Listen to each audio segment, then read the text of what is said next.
السلام علیکم، آپ دیکھ رہے ہیں جیو لاوا نیوز اور میں ہوں آپ کی ہوسٹ آمنہ ملک۔ ایک نظر ڈالتے ہیں آج کی نیوز پر۔ صوبائی حکومت کی جانب سے چترال میں بھی ای اسٹامپ یعنی الیکٹرانک اسٹامپ پیپر کا اجرا ہوا، جس سے اگر ایک طرف عوام کو آسانی سے بغیر اضافی رقم دیتے ہوئے اصل قیمت پر اسٹامپ پیپر مل سکے گی، تو دوسری طرف ماضی کی طرح ان اسٹامپ پیپر کے ذریعے جعلی سازی کے ذریعے دوسروں کی زمین پر قبضہ کرنے والے مافیا کی بھی حوصلہ شکنی ہوگی۔ تفصیلات سے آگاہ کر رہے ہیں غلام حماد فاروقی اپنے اس رپورٹ میں۔ صوبائی حکومت کی جانب سے چترال میں ای اسٹیمپ یعنی الیکٹرانک اسٹیمپ پیپر کا اجرا ہوا۔ اس سلسلے میں وفاقی حکومت کی زیر نگرانی چلنے والے نیشنل بینک آف پاکستان میں ایک تقریب منعقد ہوئی۔ Additional deputy commissioner Chitral Muhammad Irfan اس موقع پر مہمان خصوصی تھے، جبکہ ان کے ہمراہ additional assistant commissioner Adnan Haider Maluki اور بورڈ آف ریونیو کے افسران بھی موجود تھے۔ بورڈ آف ریونیو کے اسسٹنٹ ڈائریکٹر عبدالوہاب خان نے اس کی افادیت پر اظہار خیال کیا۔ زمینوں میں جو تنازعات تھے وہ ختم ہو جائیں گے۔ تیسرا یہ کہ اس میں جو نا ساری جعلسازی ختم ہو جائے گی۔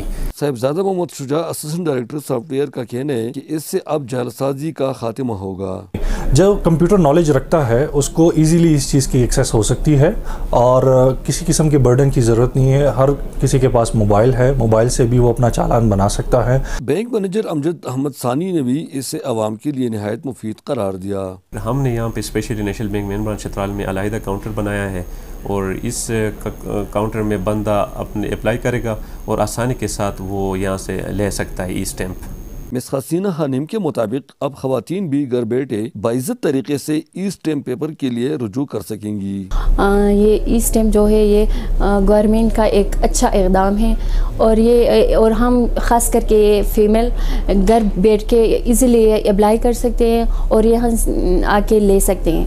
برانچ مینیجر امجد ثانی نے بتایا کہ وہ اس مقصد کے لیے خصوصی کاؤنٹر کھولیں گے جہاں 10 سے 15 منٹ میں عوام کو ای اسٹیمپ فراہم کی جائے گی۔ ای اسٹیمپ پیپرنگ کے اجرا سے اب ٹیمپرنگ یعنی جعلی دستاویزات کے ذریعے لینڈ مافیا غیر قانونی طور پر کسی اور کی زمین پر قبضہ کرنے کے قابل نہیں رہیں گے۔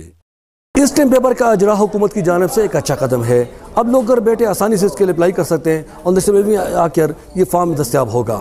اب اس کے ذریعے جعلی دستاویزات کے ذریعے لوگ کسی کا زمین بھی اپنا نام نہیں کر سکتے ہیں۔ احمد فاروقی، جیو لاوا نیوز، چترال۔